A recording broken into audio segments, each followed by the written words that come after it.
কি অবস্থা তোমার? হঠাৎ এমন কথা? কি হয়েছে তোমার? আরে তেমন কিছু না, বাসা দিয়ে নাকি ছেলে দেখছে। হুম, তো কি হয়েছে? ছেলের নাকি সরকারি চাকরি আছে। থাকতে পারে, জানি না। ও আচ্ছা, তুমি এত কিছু কিভাবে জানলে? তোমার কাজিন বলছে।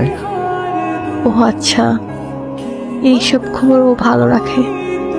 তোমার পরিবার তো মনে হয় রাজি। কি করবে এখন?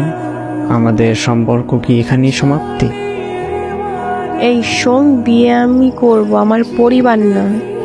আর তোর এত কিছু কে ভাবতে বলছে? তোর সামনে পরীক্ষা, তুই পড়াশোনায় মনোযোগ দে। আমি তোর ছিলাম, তোর আছি, তোরই থাকবো। তুই পরীক্ষাটা দে আগে, তারপর হাত ধরে নতুন জীবন শুরু করব। সত্যি তো? হ্যাঁ সত্যি। তোর হাত ধরছি কি অন্য কারো হয়ে যাবো এই জন্য নাকি? শেষ অব্দি তোর সাথে থাকবো, এটা মাথায় রাখ। পড়তে যা এখন।